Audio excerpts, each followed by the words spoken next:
Bismillahirrahmanirrahim. Alhamdulillahirabbil alamin wa bihi nasta'inu ala umuri dunya waddin.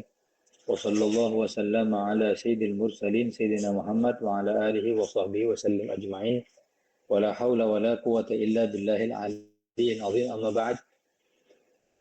Di pertemuan sebelumnya kita telah membahas bagaimana hal yang berkaitan dengan sholat, apa manfaat dan faedah kita melaksanakan kewajiban sholat tersebut, dan ta'dzarus sholat, uzur-uzur yang diperbolehkan meninggalkan sholat.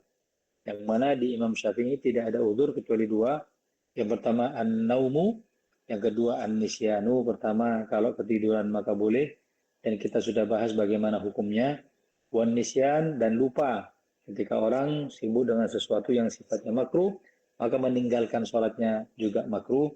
Kalau dia sibuk karena mengajar hal yang wajib atau yang sunnah, maka meninggalkan sholat karena lupa tetap mendapatkan keringanan di dalam syariat kita yang mulia. Sebelum saya lanjutkan, saya mau tanya, apa suara saya jelas? Jelas. Ya. Bismillahirrahmanirrahim. Ma yata'allaq bis-shalah. Sekarang kita masuk ke dalam pembahasan berikutnya, apapun yang berkaitan dengan sholat. Was-shalatu syurutun wa arkanun wa ab'adun wa mubtilatun wa sunanun. Di dalam sholat itu ada 4 hal. Ya, ada 4 hal. Pertama, syarat sahnya sholat. Kedua, ada rukun sholat.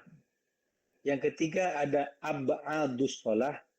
Yang keempat, ada sunnah-sunnahnya sholat. Jadi, sholat yang kita lakukan baik itu wajib ataupun sunnah memiliki 4 macam kategori. Pertama, syarat wajib, syarat keabsahan sholat. Kedua adalah rukun-rukun sholat. Ketiga adalah ab'adus sholat. Yang keempat adalah mubtilatus sholat. Fala budda min adaiha bi syurutiha wa arkaniha. Maka yang wajib adalah untuk menunaikan syarat dan rukun sholatnya. Wa yanbaghi al-muhafadha ala ab'adhiha wa sunaniha, dan wajib kita memelihara daripada hal yang batal, kesunahan-kesunahannya dan ab'ad-ab'adnya. Wa yajibu tarku mubtilatiha, dan wajib kita meninggalkan hal-hal yang membatalkan sholat tersebut. Aurukna min arkaniha batalat salatuha wa in tarakat ba'dha ma ab'adhiha sahhat salatuha wa nudiba lahu sujudus sahwi. Apa bedanya? Pertama, kita kan ada 4. Maaf, ada 5. Syarat, rukun, ab'ad salat, mubtilatus salat, dan sunnah salat. Dari tadi lupa untuk menyebutkan sunnah salat. Kita akan bahas. Yang pertama, apa itu syarat salat? Apa sih syarat salat itu? Syarat itu adalah sesuatu yang tidak akan sah kecuali syarat dilakukan. Sesuatu itu tidak akan sah kecuali jika syaratnya terpenuhi. Contohnya, syarat keabsahan, syarat sah sholatnya adalah menutup aurat. Jadi mau tak nutup aurat, ya tak sah. Kan begitu. Syaratnya ada 8. Ketika dia tidak menutup aurat di antaranya, syaratnya kurang 1, jadi 7. Bagaimana? Ya tidak sah. Begitu. Maka syarat adalah sesuatu yang wajib ada di dalam sholat. Contoh lagi. Di dalam sholat itu ada kewajiban untuk menghadap kiblat. Ya. Syaratnya harus menghadap kiblat. Ada sholat terpenuhi semuanya. Dia tidak ada hadas kecil ataupun besar, tidak dalam keadaan haid dan nifas, kemudian dia menutup aurat, masuk waktu sholat, tapi dia tidak menghadap kiblat. Bagaimana? Maka sholatnya dianggap tidak sah karena tidak memenuhi syarat. Paham ya? Jadi syarat itu harus ada di dalam sholat. Yang kedua, rukun sholat. Rukun itu adalah hal-hal yang diwajibkan di dalam sholat. Kalau syarat itu menjadi keabsahan sholat, tapi kalau rukun ini adalah tata cara sholat. Contoh, rukun ini juga wajib ada, seperti ruku, takbiratul ihram, sujud, i'tidal, salam, duduk di antara 2 sujud. Itu semuanya adalah rukun. Kalau satu saja ditinggalkan rukun, maka selanjutnya tidak akan sah. Ya, contohnya ada orang sholat ketika rakaat pertama dia lengkap, cuman dia lupa kalau sujudnya itu 2 kali. Jadi dia setelah sujud pertama duduk di antara 2 sujud baca tasyahud awal. Bagaimana kan kurang 1 kali sujudnya? Bagaimana? Maka rukun setelah sujud itu tidak sah. Duduk di antara 2 sujudnya tidak sah. Kemudian dia naik untuk rakaat kedua juga tidak sah. Lalu bagaimana? Apakah membatalkan sholat? Tidak batal sholatnya. Tapi langsung kembali lagi. Misalnya, mari sujud, coba Allahu Akbar. Ini kan duduk di antara 2 sujud. Sebentar lagi mau sujud nih kan? Ini tidak tiba-tiba dia kelupa. Tiba-tiba dia tahiyat. At-tahiyyatul mubarakatus salawatut thayyibatu lillah. Salamu asyhadu an la ilaha illallah, asyhadu anna Muhammadar Rasulullah. Allahumma shalli ala sayyidina Muhammadin wa ala ali sayyidina Muhammad. Allahu Akbar. Dia pikir rakaat ketiga. Ya kan? Bagaimana? Rakaat ketiganya tidak sah, kemudian tasyahudnya tidak sah. Bagaimana caranya biar sah? Kembali lagi ke tempat yang dia lupa. Kalau apa? Kalau sujud saya nomor 2 kan, ya langsung kembali. Allahu Akbar, sujud kedua. Langsung saja. Lah ini rukun. Rukun ini tidak akan sah kecuali sudah dilakukan. Ya, saya ulangi, rukun itu tidak mengesahkan sholat kecuali sudah dilakukan. Kayak tadi, lupa dah i'tidal. Allahu Akbar ruku. Enggak itu lupa. Allahu Akbar langsung sujud. Loh, lupa tak i'tidal. Bagaimana? Langsung kembali saja ke i'tidal.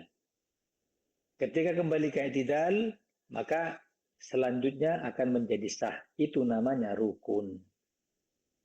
Lah, sebentar, mari tak bingung. Apa bedanya syarat dengan rukun? Kalau syarat itu biasanya sebelum sholat. Tapi kalau rukun itu kewajiban di dalam sholat. Apa saja syarat-syaratnya sholat itu ada apa saja? Pertama, tidak punya hadas. Kedua, suci dari haid dan nifas. Ketiga, mengetahui kewajibannya. Keempat, menutup aurat. Kelima, menghadap kiblat. Yang keenam,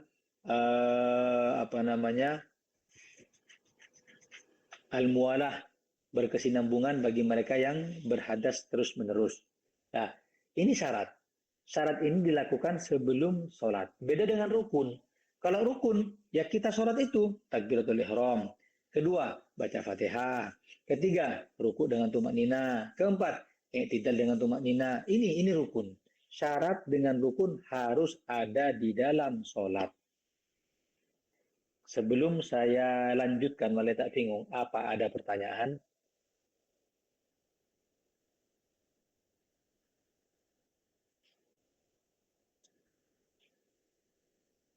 Hah? Sebelum saya lanjutkan, dia tak bingung, apa ada pertanyaan? Bedanya syarat dengan rukun? Mau tanya, Habib. Ya. Mau tanya yang ini tadi, yang syarat itu ada yang terakhir Habib bilang ini apa? Halangan yang berkesinambungan gitu. Maksudnya itu apa ya? Gini, ada beberapa orang itu yang punya hadas terus-menerus. Contoh, beser. Beser itu, maaf, kencingnya netes terus. Cetes. Cetes. Itu tidak disunahkan menunggu. Bagaimana? Setelah wudhu, langsung sholat. Kalau perempuan, ada namanya daimul hadas, yang keluar, maaf, bukan kencing, tapi darah. Terus bagaimana? Kan tidak bisa. Coba lihat, kita mau sholat sedang kita punya hadas, tidak masuk. Tapi karena ini yubtala bihi, ini musibah, ini cobaan dari Allah. Saya punya penyakit seperti ini, bagaimana? Ya sudah, ulama mengatakan minimal meskipun kencingnya terus keluar atau darahnya keluar, kamu langsung sholat. Setelah wudhu langsung sholat. Dan wudhunya itu harus setelah adzan. Kasihan sebenarnya.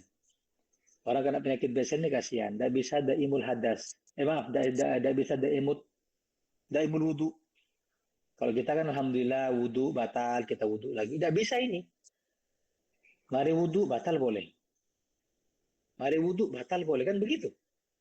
Maka kalau mau sholat wudhunya setelah azan. Ya, Ada lagi? ngerti Hah? hadir. Terima kasih. Nah, yang lain kalau tidak ada pertanyaan lagi, saya lanjutkan kepada yang selanjutnya, kepada pembahasan ab'ab. Sudah? Paham ya syarat dan rukun. Sekarang yang ketiga. Jadi kan 5 kan? Syarat, rukun, ab'adus sholah, yang membatalkan sholat, baru sunnah. Apa sih ab'ad ini? Nah, ab'ad ini adalah perbuatan di dalam sholat yang apabila ditinggalkan tidak batal, tapi sunnahnya ditambal dengan sujud sahwi. Saya ulangi, apa sih ab'adus sholat itu? Ab'adus sholat itu adalah perbuatan di dalam sholat yang apabila ditinggal tidak membatalkan sholat, tapi disunnahkan, bukan wajib, disunnahkan menambal dengan sujud sahwi. Contoh, di antara ab'adus sholat, ini hanya mukadimah semua ya, nanti akan kita bahas apa itu syarat, apa itu rukun, apa itu ab'ad. Di antara ab'adus sholat itu adalah kunut. Allahumma hdina fi man hadait, itu kunut. Perbuatan apa sih kunut? Kunut itu perbuatan di dalam sholat yang apabila ditinggalkan sunnah menambalnya dengan sujud sahwi. Itu namanya ab'adus sholat. Saya tanya, kalau ada orang sholat subuh tidak pakai kunut, sholatnya sah apa batal? Sah. Kenapa? Karena kunut termasuk ab'adus sholat yang apabila ditinggal ditambal dengan sujud sahwi. Sekarang saya tanya, ini sudah sholat subuh, tidak kunut, tidak sujud sahwi. Pertanyaannya, apakah sholatnya batal? Apa sah? Sah. Karena nambalnya dengan sujud sahwi hukumnya sunnah. Satu ya. Yang kedua, contoh lagi, apa sih termasuk daripada ab'adus sholah? Termasuk diantara ab'adus sholah adalah tahiyat pertama, tasyahud pertama. Orang sholat 4 rakaat. Pas rakaat yang kedua sujud, yang kedua Allahu Akbar. Allahu Akbar. Dia meninggalkan tasyahud pertama. Sedangkan tasyahud pertama adalah ab'adus sholah. Terus bagaimana? Tasyahud pertama adalah perbuatan di dalam sholat yang apabila ditinggal, yang ditinggal tadi kan, langsung rakaat ketiga kan, maka sunnahnya menambal dengan sujud sahwi. Ya Allah, saya saya kelak tidak saya kelak tidak tasyahud awal. Bagaimana? Lanjutkan sholatnya.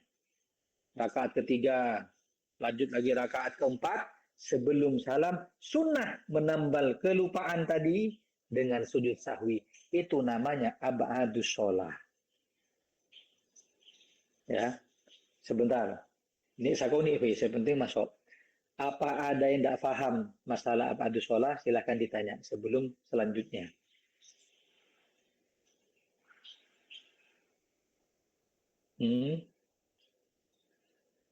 Apa ada yang tidak paham ab'adus sholah? Ab'adus sholah ini banyak. Di antaranya tasyahud awal, duduk di tasyahud awal, sholawat kepada Nabi ketika tasyahud. Asyhadu an la ilaha illallah wa asyhadu anna Muhammad Rasulullah. Kan kita bacakan Allahumma sholli ala Muhammad wa ala ali sayyidina Muhammad. Kan begitu seharusnya. Ini lupa, tidak sholawat. Bagaimana? Maka sunnah menambalnya dengan sujud sahwi. Itu tolong speakernya dimatiin itu.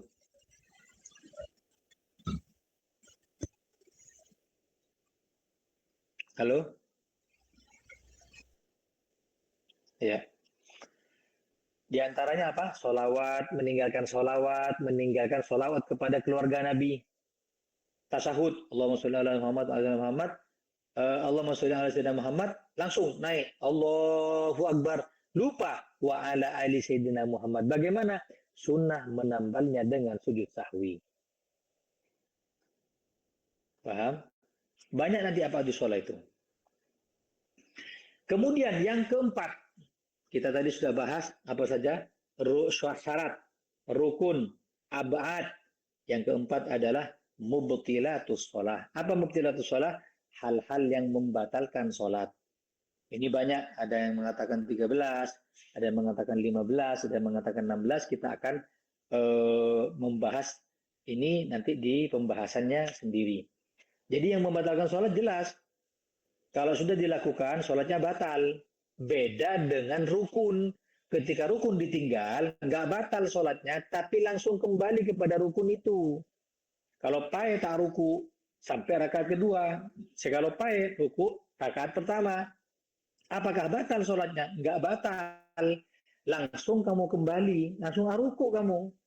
Seakan-akan kamu itu di rakaat pertama lagi. Sholatnya batal? Tidak. Beda dengan yang ini. Hal-hal yang membatalkan sholat. Seperti ngomong dengan dua huruf. Ya, contohnya aba. Batal. Ya, anakna alako anakna ngerjaki tugas. Ada belum mama? Mamana pojong. Ada belum A, B, apa C, apa D. Pas mamana ngaca A, B. Sudah batal.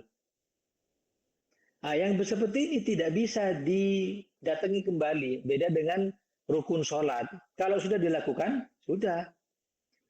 Atau gerakan yang anggota badan yang berat lebih daripada 3 kali berkesinambungan. Garu. Kalau garu kan boleh begini. Jari ini berkali-kali boleh. Tapi yang tidak boleh tangannya ini yang berat. Kur. Batal. Itulah yang namanya mubtilatus shalah. Yang kelima adalah sunanus shalah. Sunnahnya sholat. Gampang ini. Di antara sunnahnya adalah siwak, baca ta'awudz, a'udzubillahi minasyaitonirrajim. Bismillahirrahmanirrahim. Alhamdulillahi rabbil alamin. Ta'awudznya sunnah. Terus baca surat pendek sunnah. Kalau mau menghitung sunnah di dalam sholat, itu pernah dilakukan oleh Al-Habib Abdullah bin Husain bin Zahir, saya ngarang Qasidah Ya Rahman Rahimin, pernah menyebut sunnah-sunnah di dalam sholat itu lebih dari 1000. Banyak sunnah-sunnah sholat. Ditinggalkan tidak berdosa, tidak membatalkan. Kalau dilakukan dapat pahala. Nah, di dalam sholat ini 5 hal ini yang akan kita bahas. Pertama, syaratnya. Kedua, rukunnya. Ketiga, ab'abnya. Keempat, hal yang membatalkan sholatnya. Yang kelima adalah kesunahannya. Sebelum saya lanjutkan, apa ada pertanyaan? Kita akan membahas syarat sahnya sholat sekarang. Sebelum saya lanjutkan ke syarat sahnya sholat, apa ada pertanyaan? Fadhol.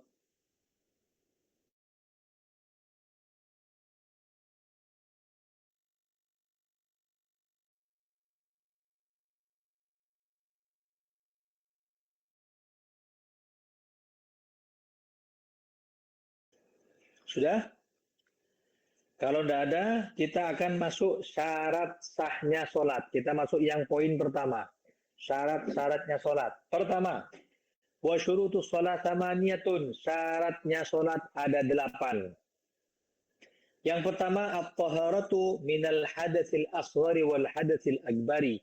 Suci dari hadas kecil dan hadas besar. Maknanya, orang yang akan melakukan sholat harus punya syarat suci dari hadas kecil dan besar. Ya. Kalau misalkan dia sekarang punya wudhu dan dia berhadas besar, apakah boleh dia melakukan sholat? Tidak boleh. Ustaz, saya tanya, ya, Pak, bisa. Junub tapi punya wudhu? Bisa.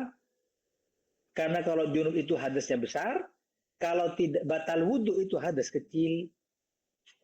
Bahkan disunahkan bagi orang yang junub itu untuk berwudu. Nah sekarang dia punya wudu, tapi dia dalam keadaan junub belum mandi. Bagaimana? Tetap tidak boleh melaksanakan sholat, sebab syarat sahnya sholat adalah suci atau bersih dari hadas kecil dan hadas besar. Sudah ya? Kedua, apa syarat sahnya sholat? At-taharatu anin najasati fis thawbi wal badani wal makan. Suci dari najis di baju, di badan, dan di tempat kita sholat. Beda najis, beda hadas. Tulis, apa bedanya najis, apa bedanya hadas. Satu, hadas itu definisinya adalah amrun i'tibariyun yamna sihhatas shalah haitsu la murakhisa. Yang namanya hadas itu sesuatu yang dianggap bisa mencegah sahnya sholat. Tapi tidak ada wujudnya. Beda dengan najis. Kalau najis itu sesuatu yang bisa mencegah sahnya sholat. Saya punya wudhu, saya mau sholat. Tiba-tiba beda cecek. Buang kotoran di tangan saya. Ya, terus bagaimana? Najis ini kan, najisnya kelihatan. Ini najis. Ini mencegah saya sholat. Tapi najis itu kelihatan. Beda dengan hadas. Hadas ini perkara yang hanya dianggap saja. Contohnya, saya punya wudhu mau sholat. Tiba-tiba saya ngentut. Batal wudhu saya. Saya tanya, mana batal wudhunya? Bisa tekuk? Bisa disentuh? Tidak bisa. Itu namanya hadas. Ya, beda hadas, beda najis.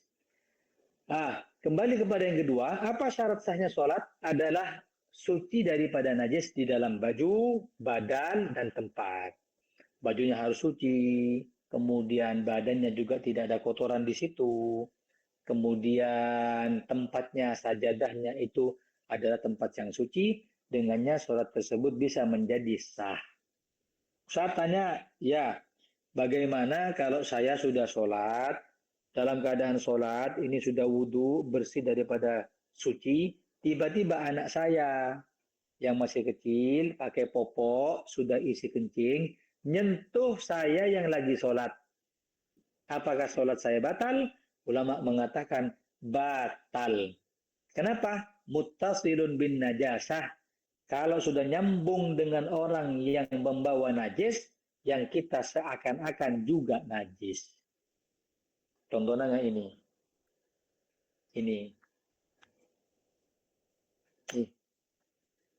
Ini anggap ini bangkai. Bangkainya lalat. Lalat mate. Ini lalat mate. Ya, ini lalat mate ini. Saya bojongnya, lalat ini, lalar ini, saya masukkan ke kantong saya. Bagaimana sholat saya? Tidak sah. Kenapa? Karena saya sholat dalam keadaan bawa najis. Apa najisnya Ustaz? Bangkainya lalat. Kok bisa? Karena saya bersambung baju saya dengan najis, yaitu bangkainya lalat. Sama dengan orang sholat, anaknya megang. Anaknya pakai popok, popoknya penuh dengan kencing. Bagaimana? Seakan-akan saya gendong anak saya dalam keadaan saya sholat. Hukumnya bagaimana? Muttasilun bin najasah, nyambung dengan najis, hukumnya juga batal. Faham? Kembali kepada suci daripada najis di dalam badan ataupun baju ataupun tempat. Sekarang misalkan, saya tanya, ya, pas sholat itu, saat pas pojong, itu ada cecak, tiba-tiba buang kotoran di baju saya. Bagaimana sholat saya? Nah, ulama mengatakan, kalau langsung dibuang tanpa memegang najisnya, maka sholat bisa dilanjutkan. Nih, keker ke sini, tek, ya. Mun kita buang najis itu dengan cara tangannya masuk ke sini, kasih buang ini. Nah, dibuang seperti ini tanpa memegang najisnya, maka sholat kita bisa lanjut. Yang jelas berarti najisnya kering, ya kan? Kotoran cecak tadi itu kering, ya mun baca batal. Tapi kalau kita buang begini, lah dengan memegang najisnya, bagaimana hukumnya? Hukumnya batal. Kenapa? Muttasilun bin najasah, nyambung dengan najis. Pada nak nyambung benak kanak ini, saya kui popok. Sudah? Ya. Itu yang kedua. Yang ketiga, satrul aurah. Syarat sahnya sholat adalah menutup aurat. Lah, aurat bagi laki-laki dengan perempuan beda. Kalau laki-laki, wajib ditutup auratnya ketika sholat mabaina surra wa rugbah. Di antara pusar dan kedua lutut. Pusar masuk ditutup apa tidak? Masuk ditutup. Misalkan bedereng laki, apa jeng, pakai kaos singlet, nutupi pusarnya. Terus pakai celana pendek, ya, di bawah lutut. Kalau di atas lutut tidak bisa. Sholat dia, tidak pakai sarung, tidak pakai gamis, tidak pakai tawo. Bagaimana hukum sholatnya? Sah. Hanya kurang adab sama Allah. Kalau ngomong sah, sah. Ya. Itu kalau auratnya laki-laki. Kalau auratnya wanita tidak. Jami'u badaniha siwal wajhi wal kaffaini. Aurat wanita di dalam sholat seluruh badannya kecuali wajah. Lihat wajah. Dan kedua telapak tangan. Sekarang saya akan jelaskan. Yang dikatakan wajah ini, nih, yang ada batasnya. Sampai ke ujung sini. Adapun sini, itu namanya leher, wajib ditutup. Makanya wanita itu kalau sudah pakai mukena sampai sini. Nah ini. Ya, bukan gini. Kalau sininya kelihatan, berarti buka aurat. Ketika buka aurat, hukumnya batal. Itu wajah. Adapun kedua telapak tangan, yang namanya telapak tangan ini. Makanya setiap mukena itu ada cincinnya. Takut ketika takbiratul ihram Allahu Akbar, terus jatuh yang namanya kain. Kalau jatuh sampai pergelangan tangan saja, maka hukum sholatnya batal. Kenapa? Karena memenuhi syarat yang syaratnya adalah menutup aurat. Paham ya? Makanya pakai cincin. Nah, sekarang saya sholat di satu sholat atau masjid, tiba-tiba mukenanya tidak ada. Tapi saya pakai gamis, saya pakai abaya. Bagaimana? Yang penting kakinya pakai kaos kaki. Lah, nanti tangannya yang repot itu. Kalau kerudung juga bisa, tapi tangannya harus megang itu. Kalau dia tidak megang lengan baju gamisnya tadi itu, terus dia melorot, ya batal. Allah melorot, langsung batal. Karena syarat daripada keabsahan sholat, satrul aurah, yaitu menutup aurat.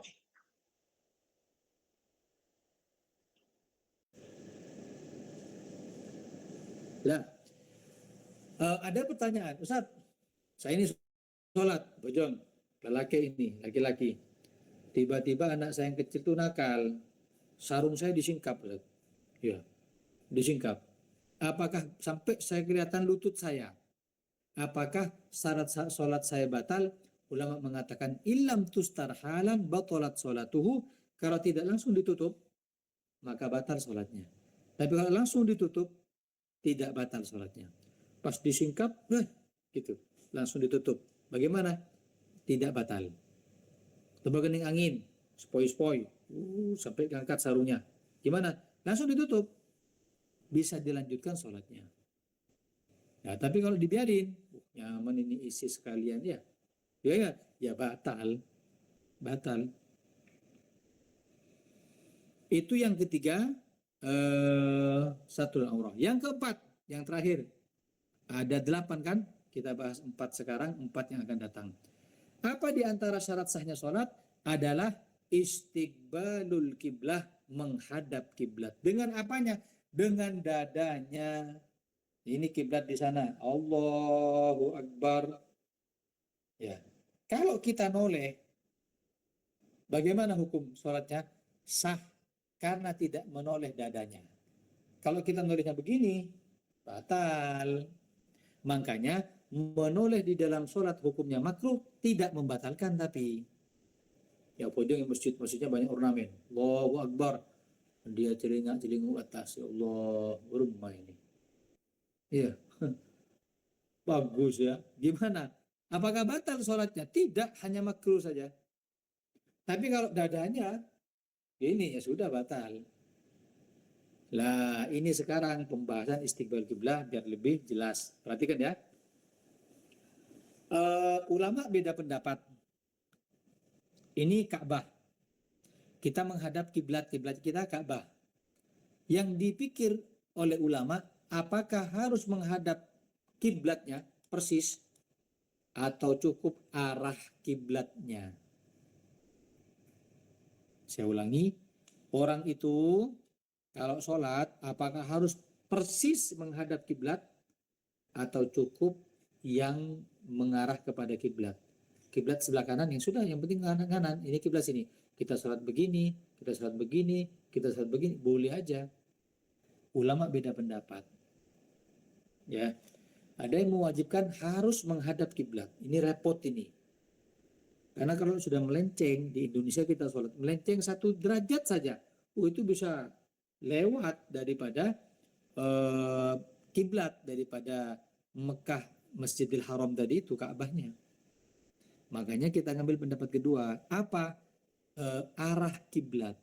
Menghadapnya kita menghadap ke arah, bukan menghadap kiblatnya. Beda ya. Ya. Kita menghadap kepada arahnya, bukan menghadap kepada kiblatnya. Kiblat mana? Sebelah kanan. Saya mau kanan sini, mau kanan sana, mau kanan sana. Yang penting arah kanan, hukumnya sah. Dan ini yang dipraktikkan oleh ulama-ulama Indonesia. Nyaman. Dan sekarang Wahabi-Wahabi itu mempersulit dirinya. Sholat itu harus menghadap kiblat. Harus pas kepada kiblat. Ente tahu tak kiblat. Ente pernah ngukur dari rumah ente sampai ke Mekah sana? Tak bisa. Kalau ente melenceng bisa ke Yerusalem ente. Bisa ke Israel itu menghadapnya. Makanya ambil pendapat ulama, yang itu pendapat juga mayoritas, cukup menghadap kepada arah kiblatnya saja, tidak kepada kiblatnya. Misal tanya Wahabi, mana dalilnya? Ada. Allah kan mengatakan dalam Al-Quran, fawalli wajhaka syatral masjidil haram. Wahai Muhammad, hadapkan kiblatmu searah Masjidil Haram. Allah tidak mengatakan hadapkan kiblatmu ke Ka'bah. Tidak ada Ka'bah itu. Masjidil Haram, yang di dalam Masjidil Haram ada Ka'bah. Selama menghadap Masjidil Haram cukup, karena di situ ada Ka'bah. Kalau dia mengatakan harus ke kiblat Ka'bah, tidak, Allah tidak mengatakan menghadaplah kalian ke Ka'bah. Tidak, Masjidil Haram. Kan luas Masjidil Haram. Sebelah kanan bisa, sebelah kiri bisa, depannya bisa. Pokoknya menghadap Masjidil Haram. Maka inilah 4 hal yang menjadi syarat keabsahan sholat. Kita akan membahas selanjutnya 4 sisanya daripada hal-hal atau syarat-syarat yang menjadi keabsahan sholat. Wallahu a'lam bishawab. Sebelum saya tutup, apa ada pertanyaan? Silakan.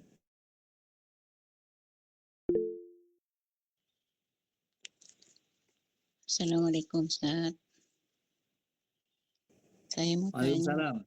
Ya. saya sekarang kemarin lagi perjalanan melalui lautan ya kan.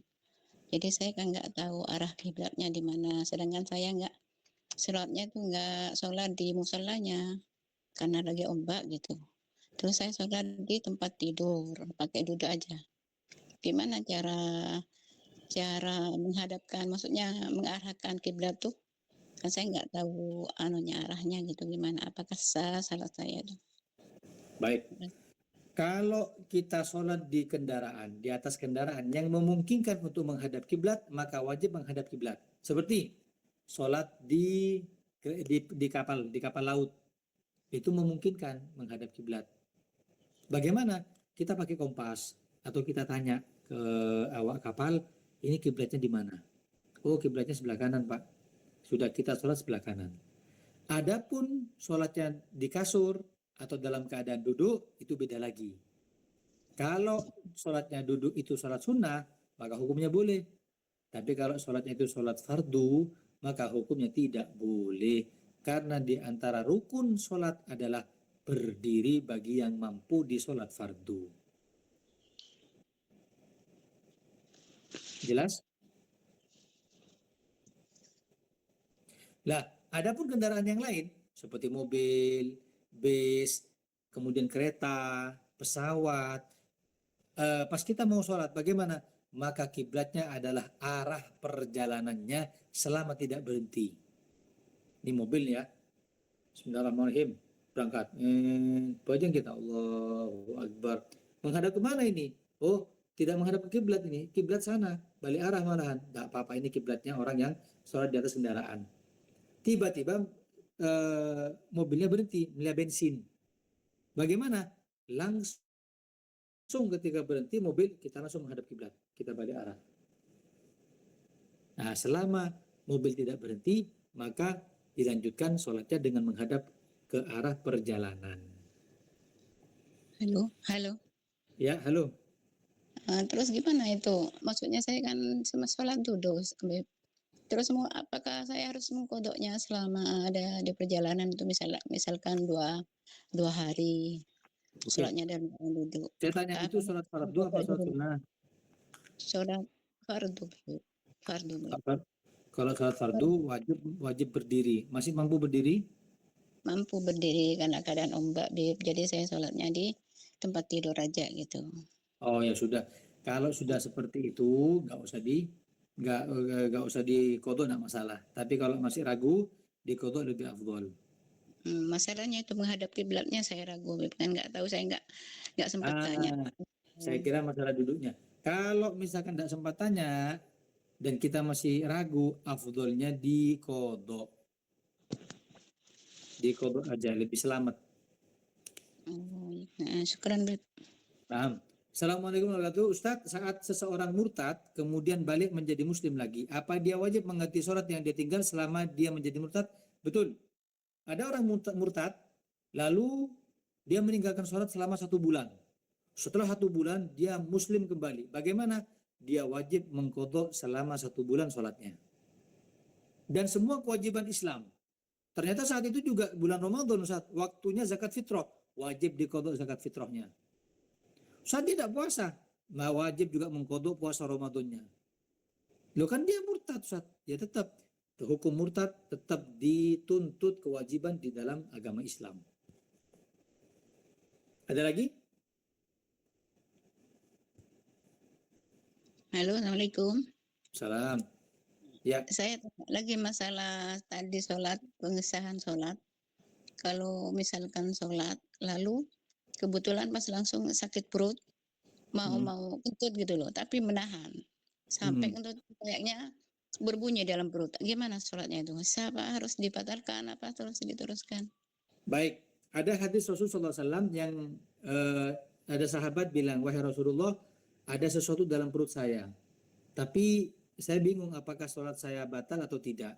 Maka Nabi mengatakan, barang siapa yang mendapati ketika sholat di dalam perutnya sesuatu, maka jangan dulu membatalkan sampai mendengar suaranya atau mencium baunya. Ya, kalau sudah mencium bau, bau ini ya sudah batal. Tapi kalau sudah enggak, itu kan kentutnya itu meledaknya di dalam perut. Lalu bagaimana? Ya tidak batal.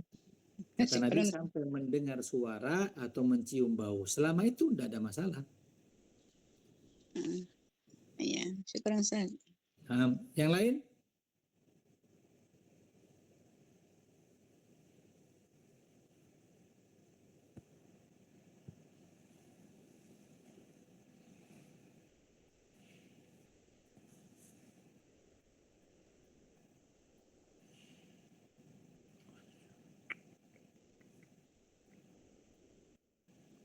Sudah? Wallahu a'lam bissawab.